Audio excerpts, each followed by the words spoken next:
Coming to you straight from the Rio Grande and beyond.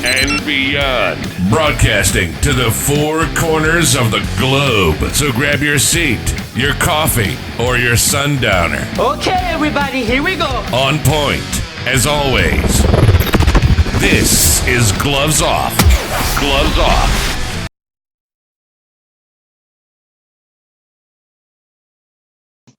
Back at you in Gloves Off, and today we have two great guests, two parents that have become activists for family rights and children's rights here in Texas, Ms. Jessi Bailey and Dennis Salenni. And we're going to be touching base on what happens to a lot of non-custodial parents in the summer when they're not allowed to see their children, period. How are we doing today? Good. How about you? Doing great. How about yourself, Dennis? Struggling and juggling, brother. You know how it is. Absolutely. How's El Paso? Is it as hot as Laredo? It's almost like living in an air fryer. Well, we hit 107 today with 111. I think 111. They said the heat index. So we hit the trip. It's been about today. It's been about 89, 90 today here, so it's been comfortable. Really? Good for you. Good for you. But if it would have been 89, we're already wearing coats over here in Laredo, and scarves and everybody else. But let's go into what we're talking about. Number one, I want to thank both of you all for always standing up for children and for parents and for something that occurs in most every family across the nation. And a lot of people get a divorce, and all of a sudden, one of the kids is no longer around. They're being alienated from the other family.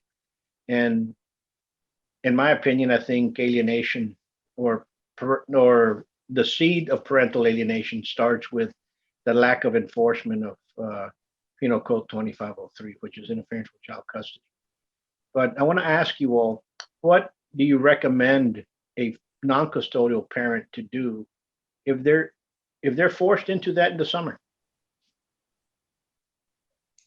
Well, go ahead, Jessi. No, you go ahead. Well, again, thank you for having us. It's a topic. It became a hobby, I guess. So you're going to have your court orders. You're going to begin with your court orders. You all split up, and everything is defined. You have what's called your standard possession. Sometimes you might get lucky with the extended. And there's even some folks that do wind up getting the 50-50. However, it doesn't really matter which of the three you get. The parent where the child resides, what is also known as the primary custodial parent, and that's all it means. This is that's just for school registration. That's the kid's address. It is not primary power parent. Okay, so still has the ability to say no. It doesn't matter which of the three that you have. When a parent goes to pick up the kid or the child, the answer could still be no, and you're still. So the point of that is being a 50-50 does not give you more parenting power. So even throughout the year, you can have these issues, your 25.03, and also there's what's called a 25.04. The 03 is for the parents.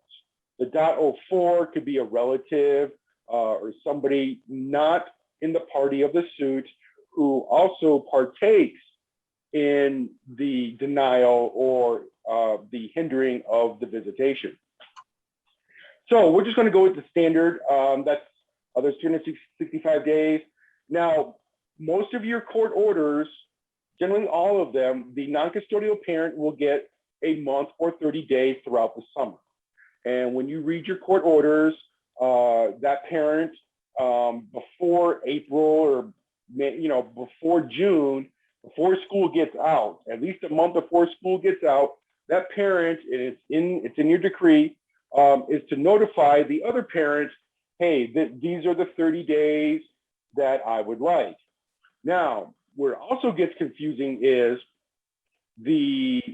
and here's the dilly and what a lot of people don't understand. The non-custodial parent is now the primary custodial parent. Why? Well, because that's where the child is residing for the next 30 days. So the other parent is now the non-custodial parent. So, and what the courts will try to do to keep things fairness throughout those 30 days or 4 weeks, okay, that parent does get a visitation weekend, okay? And also that parent is to say, we're just going to say from July 1st to July, I think it's 31st, whatever. So that parent should say, well, I would like to have, my birthday is July 17th. So I would like to have him or the child for that weekend. Really, okay, no problem. And so even throughout the whole year, you can have your 2503 or .04 issues. So now you have even communicated with the other parent that this here are the 30 days. And again, court orders are just a guideline, okay? They are not, the court would love to see both parents do something called co-parenting, okay? Now, you don't have to have the 3 weeks consecutive. You can, and even throughout the year, the courts really do want to see you two co-parent, okay? So you two can work it out however you like to do it, okay? So even throughout the year, you have your issues. Now, you two have communicated, and yes, okay, I'll take July 1st to July 31st, and you want them for your birthday, the weekend of the 17th, not a problem. So now, here's where we get into situations. The primary custodial parents say, well, what are your plans? Well, I really don't have to tell you. Oh, well, then that's a reason for me to deny you. Okay. So on that Friday or July 1st, you go to pick up your child, and the answer is no. Again, so what has changed throughout the whole year? If it's July, January, July is 6 months. What has changed throughout the 6 months? Nothing. You have already, hypothetically, you have already accumulated dozens of incident reports, offense reports, whatever report that you want to call it. And the same thing also happened through summer break, because the courts use the school schedule. Not all school districts are the same. There's always a little bit of difference. And Good Fridays, half a days, in school days, out of school days, always become a conflict. Always will become a conflict. So the general rule throughout Texas is that most district attorneys will not even consider looking at your denials unless you have 3 consecutive offenses. So we'll go back to the summer break. It's a Friday. So, and it is even though those dates are not in the decree, you have evidence, and you two emails, texts, anything but verbal. It really needs to be in writing that these are the days that we agreed upon. So in such instances as that, Friday is a denial, Saturday is a denial, Sunday is a denial, and Monday will be the 4th day. Theoretically or hypothetically, however you look at it, you should be able to get a response from the district attorney. Through my own experience, through my advocacy on multiple social media platforms, there's thousands. I think I'm a member of 400 of them. There's literally thousands of platforms on this topic from CPS. It doesn't really matter, but you should be able to get a response from the district attorney. At which point, now what a lot of people don't understand, the local enforcement agency, those are your police department. You also have what's called the sheriff. Now, the sheriff really doesn't report to the district attorney. They have a little more authority. The police department, they actually report to the district attorney. I'm not going to get into, you can research that. So you have 3 consecutive offenses. We're just going to say Sergeant Dennis. Okay, Sergeant Dennis, actually it was you that came out to the driveway Monday, Tuesday, Wednesday. I have my 3 offense reports or incident reports, whichever one you have documentation that a peace officer, per court orders, say that they have the authority to enforce this order. Okay? So now what are you going to do? Here's what's going to happen. Through experience and everything else, Sergeant Dennis is going to tell you, well, I need to call the district attorney. And that just amplifies what I just said, who reports to who. Now, okay, when do I get to see my child? Well, after I talk to the district attorney. Okay, so we're using a your summer month as an example. So now we're already into Tuesday, okay? And now if you start calling Sergeant Dennis every day for an offense report, and have you talked to the district attorney yet? You are now labeled a vexatious litigant, and you are now annoying them for your court-ordered visitation, a state felony, and also in your court orders, there's usually, it's usually in the last page, and it's usually the last thing before it's all signed. Any peace officer has the authority to enforce this court order by whatever means possible. So, unfortunately, you're just going to have to wait until you get a response. Should you start calling the district attorney yourself, you can do whatever you want. I personally do not recommend it because, again, we're going to get back into how you view yourself now. And that's, pretty much it. Unfortunately, the answer is that parent is going to have to ride the waves. You can start going to above. Well, again, back to the sheriff. The sheriff doesn't really have to do that. Now, if you're working with a sheriff department, most sheriffs don't really play the district attorney game. If you happen to have a county where the sheriffs enforce, they really, they'll refer that to the district attorney immediately. In fact, the sheriff, depending on which one it is, may put that primary custodial parent in the car and arrest them because that's what it says in the court order. Any peace officer can do whatever they need to do to enforce this order. In the state of Texas, here's half of the problem. We even have a case that's called Martha Garcia versus the state of Texas, actually took place here in El Paso, where the argument is the child did not want to go. So whose responsibility is it to force the child? In the state of Texas, no peace officer is going to force the child to go with the non-custodial parent.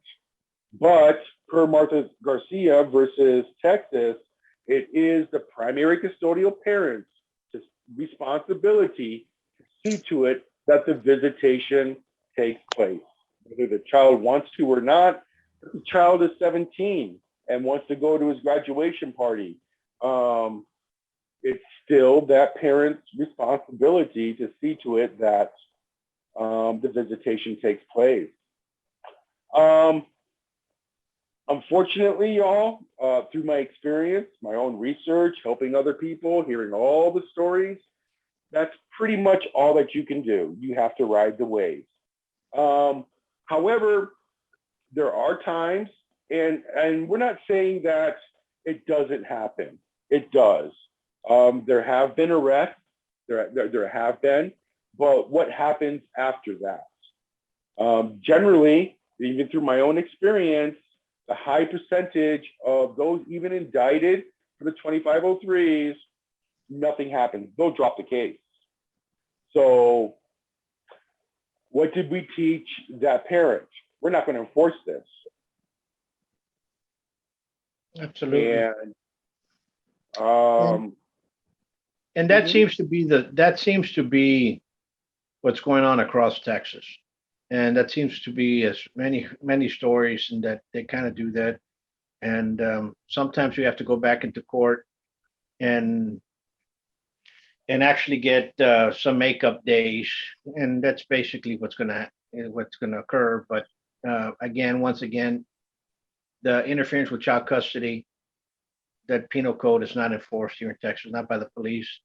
And the district attorneys, what happens is they usually have some kind of prosecutor that became the de facto district attorney that makes it up his own rules as it goes along. So 3 consecutive can become 10 consecutive, or 20 consecutive, or 100 consecutive, depending on what coffee they drank in the morning. And it's crazy. And honest to God, I've met gentlemen, and we're not gender specific here. It happens on both sides. Absolutely. Primary custodial parent can be the father, and the vice. It doesn't really matter, Now, here's how it works. This goes all the way back to the 1974 Social Security Act. Okay. Ms. Jessie wants to say something before. Go ahead. No, I was just going to say that you really need to know your rights, first of all. Know your rights and know what you can and can't do for sure. I mean, if you don't know your rights, you don't have any. So. And any lawyer will tell you that. If you don't know your rights, you don't have any, and that will come from a lawyer. Mm-hmm. So yeah, that's true. Absolutely. What else would you tell people to do if this occurs? Is there there's a habeas corpus you can do, right? Am I saying that right? Habeas corpus, where you can have the it's to put the judge on notice that that the other parent's supposed to have the child. Mm-hmm. And yeah. So you can also, so now this is where it happens in other states, but through experience, through my research, my advocacy, talking to other people, Texas, I don't have any data. I'm just going to throw this out, is one of the top 3 worst states for child enforcement, anything to do with possession of a child. So now, one of the things that they do is they mix things up. It's civil, it's criminal, it's administrative. No, it's contract. No, you're in animal law. You're in animal court. So there is something that you can do. And we're pretty much saying that even while you're going through your trial and you're collecting these, that associate judge or that magistrate or that district judge that you have should be slapping the gavel right then and there and making the decision on who the primary custodial parent should be. It doesn't happen. You're already done. You've got your court orders. Actually, things have been going good for a couple of years. Something happened. It could be one of anything. What are the things that you can do? Yes, you can file in the district court that has the jurisdiction. You can do it online. You can e-file, and you can file for a lot of people don't understand like what it is that how is it that I file? Well, you're going to do what's called a motion. A motion is requesting the court to do something. And what a lot of people don't understand, even if I was talking, when I was in court, I was telling the judge all this, and it just went in one ear and went out the other. Well, here's the answer why. Unless it's documented, there is no reaction unless there's an action. Even while you're going through your trials, notice. You've got to constantly document to the court your concerns or your complaints. So you would file a motion to enforce. Most of your websites, the state of Texas is an e-file state to begin with. So you can pretty much go to your county, your courthouse website, and you may even find the document right there. It doesn't have to be a fancy dancy document. And you would just title it motion to enforce. I'm just asking the court, we have a court order. These are the things, and I would pray to the court that you enforce this court order. Really simple. Okay. 2 or 3 sentences. Now here's a question I'm going to ask. It's Friday, you show up, and all of a sudden they tell you're not going to see your kids. What documents you as a non-custodial parent should have to present to the police about the rights? Should they have their decree with them? What should they have? You need to have your court orders with you. I mean, have it pulled up on your phone and have paper documents to show that. And have your 2503 statute pulled up too. So you can show the officer that it is a criminal. It is a state jail felony. It is criminal. Absolutely. Exactly. Do you need to go to get the copy of the latest court decree or the divorce decree and get it stamped by the county court? Yes, or from the county clerk? Yes, it needs to be a stamped signed document with a court seal. Because many parents, excuse me for interrupting, call the police and they don't have no documents, and that's where many parents fail. So you have to have your documents in your hand. You have to have everything in your hand. I suggest that everybody should put them in a folder and have everything together. And if you do not have a copy of your latest divorce decree, go to the county clerk and get one that's stamped, and try to do that at least twice a year, and for people to understand that it happens. You can be, I understand that word co-parenting, but all of a sudden, you never know, the wind blew the wrong direction, and all of a sudden you're not going to see your kids. And God forbid you get a police officer that's not friendly towards civilians, and then all of a sudden you have a problem. And there have been some issues within 2503 of fathers getting killed for going and picking up their children. Can you explain some of those, Ms. Bailey? Well, there is the Chad Reed case where the father went to go pick up his son, and he wasn't at the school like he was supposed to be. So the son went to I guess it was the boyfriend's residence or his business, and he went there to go pick up his son, and he wasn't there. And I guess there was an argument, which he was there. He was court ordered to pick up his son. He was supposed to have his son, and the mom's boyfriend shot him.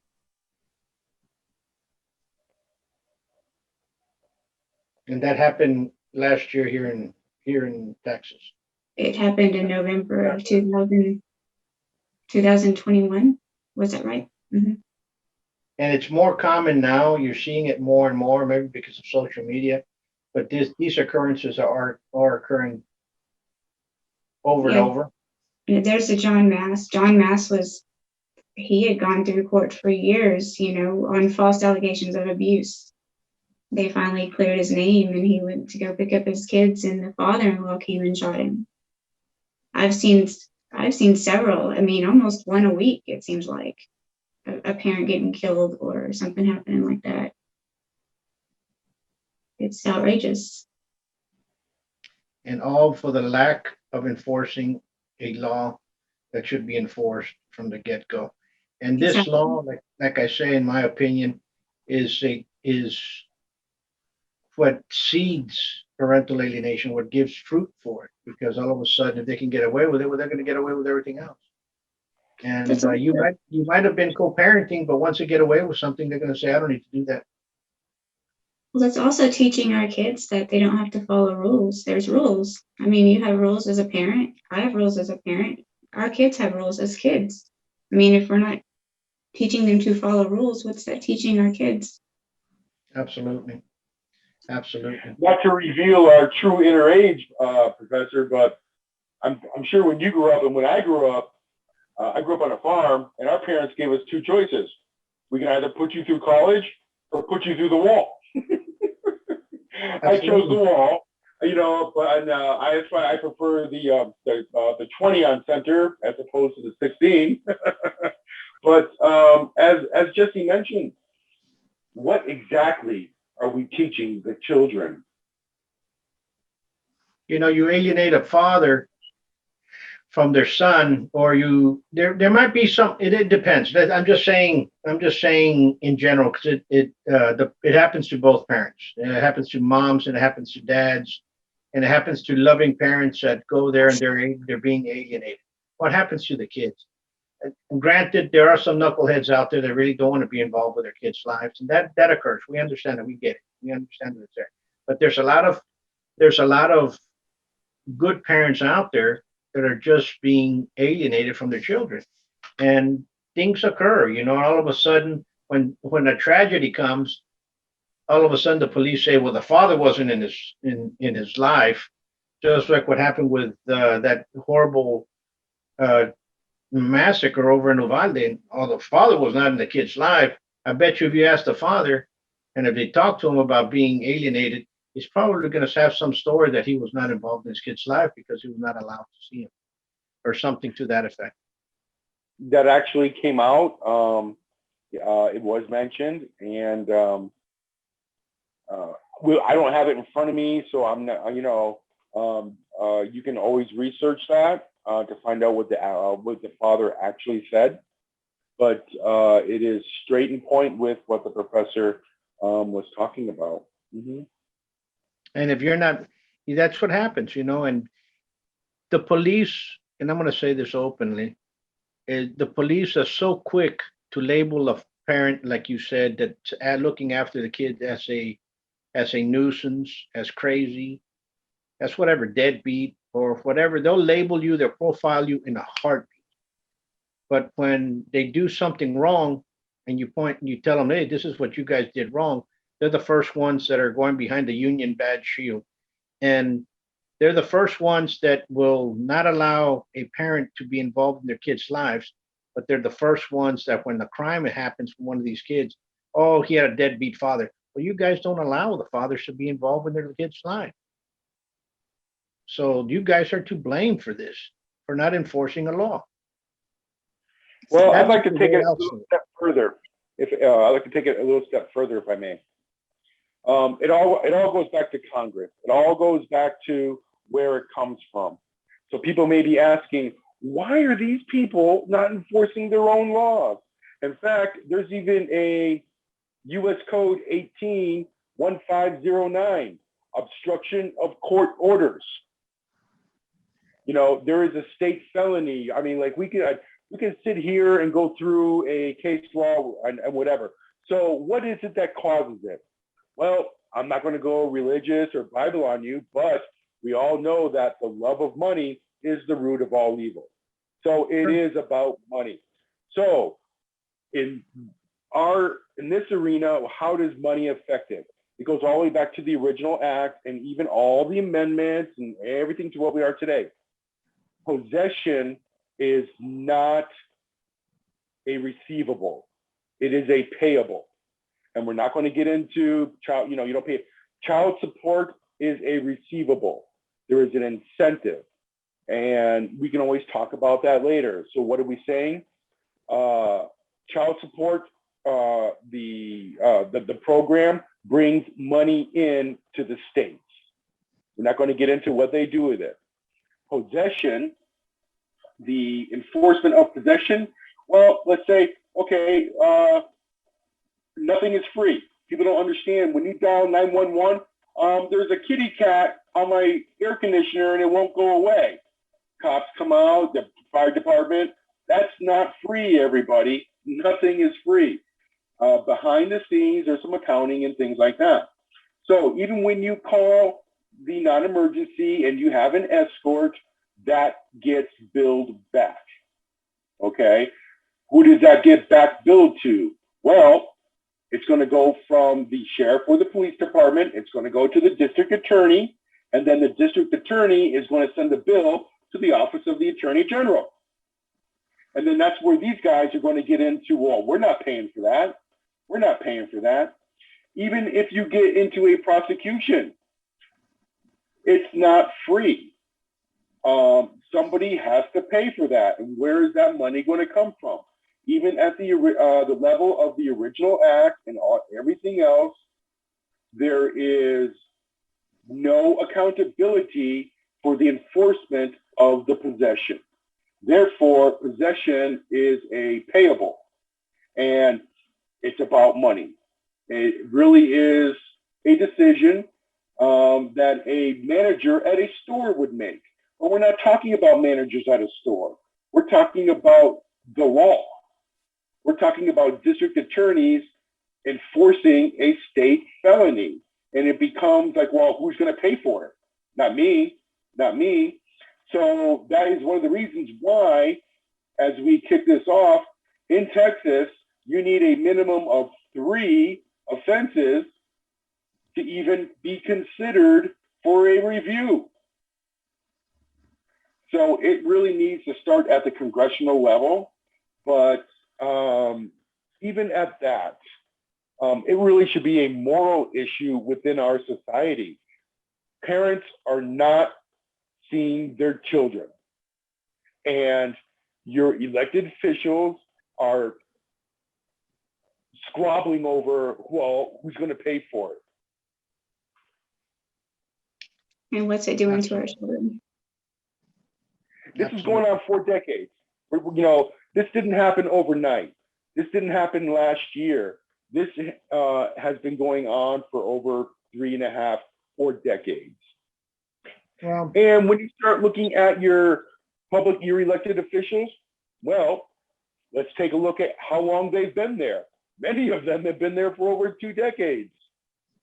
Absolutely. No, you're absolutely correct.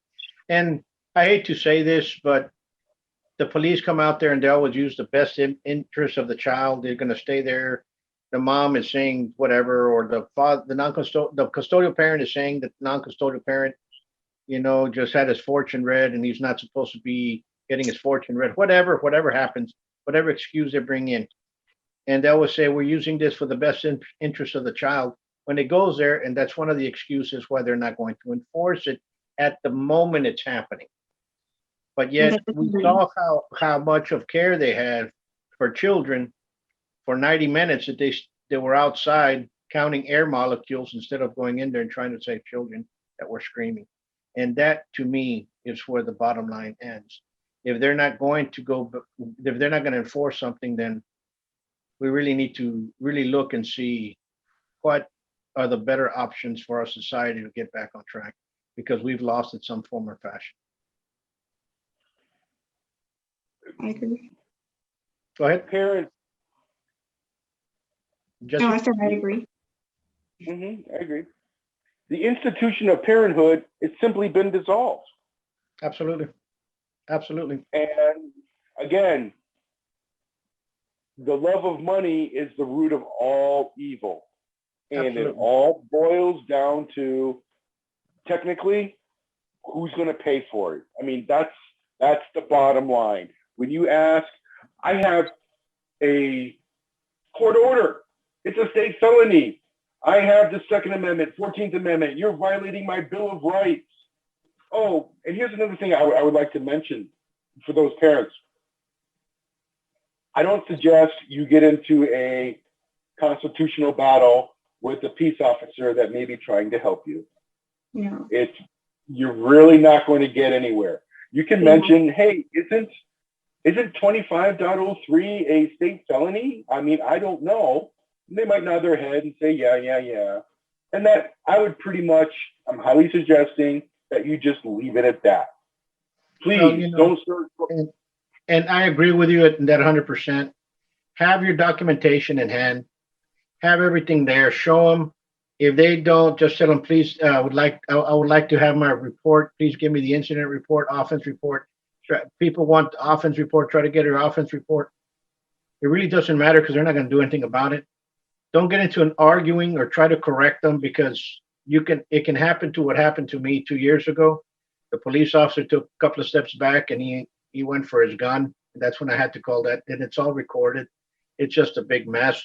And that's why I thank you all for doing what you're doing, because these incidents can get out of hand very, very quickly. So I'm telling you all parents out there that are going through this, stay calm, be calm, do not argue, because I wasn't arguing, just that you just got a trigger happy police officer in front of you. Just you do not know what the jackpot's going to be when you pull that handle of calling 911 for them to come out and do these reports, because you do not know what type of officer is going to go out there. And we have some great officers out there with badges, and then we have a couple of them that shouldn't be wearing badges. And it just, that you never know what you're, so just show them what it is, get your report, say good night, thank you so much, and go home and try to mend what you have, because we've all been through it. And what I think needs to happen, legislation needs to work in a different format. And parents, start getting involved in local politics, because that's where it starts. Your DA needs to be changed. Every judge that goes in there, vote for the other one that's not there. That's the only type of term limit that we have. When you see a DA getting a challenger, vote for the challenger. When you have a district judge, family court judge, county court of law judge, and they have a challenger, vote for the challenger, because those are the only ways we have term limits, is by changing them. And it really doesn't matter if they're Republican or Democrat, they all work the same. And you record when you go to these exchanges, record so you can show proof of what's going on. That's very, very good. Take a witness with you and record it. Absolutely. Okay. Absolutely. So to recap, well, what do you need? You need a judge-signed court order, preferably recent. You don't. I used to carry one in my glove box. Some officers don't do the phone. Some want to see that document. A little bit of knowledge, and really try not to get into a constitutional battle with a peace officer. Absolutely. Same thing, like arguing over a parking ticket or talking on the phone. There's plenty of things out there. You know what? And here's the bottom line. Nothing's going to change in that minute. You're not going to get the child. They're not going to force the child into the car. It's the best thing for you to do is to remain cool, calm, and collective. Feel free to have a friend stand by recording for you. And follow the process. Absolutely. Is Jessi any final words? I think that's it. I think he said it all. Well, I want to thank both of you for doing what you're doing. And parents out there, if you're listening about you're going through this, there's a bunch of groups out there. There's Jessi's group, there's Dennis's group. Go out there, outreach them, because there's a lot of things to learn. You all are not the only ones. There's many that have gone through it before, and we're going to continue going after it afterward, unless we start changing legislation and then we start voting some people out of office, like DAs and judges. And that's what needs to happen. Unfortunately, that is the truth. The power of the vote. So once more, thank you all for continuing to stand up. Thank you for having us. We hope to see you soon. We'll see you soon. Yep. Bye-bye. Until next time, much peace. Yes, sir.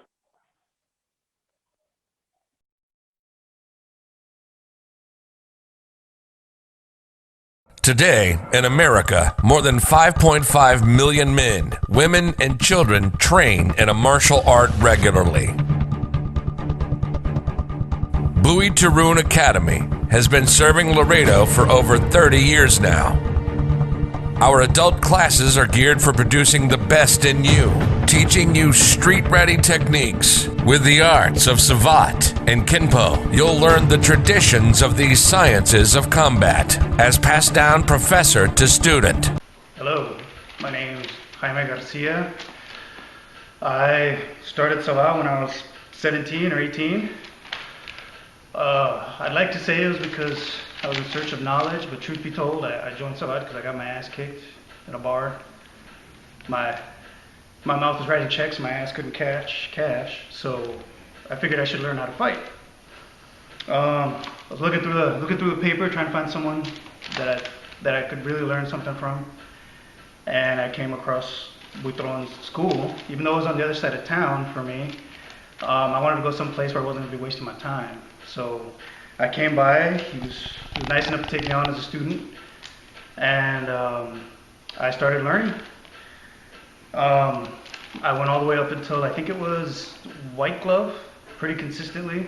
As a matter of fact, I think I even failed one glove because one year I wasn't prepared enough. I believe it was my green glove. So I had to take my green glove twice, but definitely didn't stop me from coming back because that was definitely my fault. But I kept coming back year after year, and I loved it. I had to stop when I was about 25, 26. I had to go to school, I had to go off to college, but I never forgot what I learned here, and I promised myself I would always come back. I just had to get some life stuff done. So I went to school. So that definitely not only gave me the confidence to do so many other things in my life, but it also got me out of a lot of trouble that I admittedly got myself into. But definitely one of the most important things I ever learned in my life was how to fight. I finally came back. Even though I live in Austin, which is a good 3.5 hours away, I still make the time to come every month to come and learn because it's one of the best decisions I ever made in my life, one of the best things I ever did. And I believe it gives a person something that the society is very much missing these days, which is a discipline and a drive to go forward, drive to keep doing what you're doing. And I believe in it so much, I'm just waiting for my kids to get old enough to hopefully start doing it themselves. And yeah, best thing I ever did in my life, and I wouldn't change it. Come train at the best kept secret of Laredo. Give us a call for your free evaluation at 956-401-4868 or check out our website at savat.biz. Follow us on YouTube and Facebook.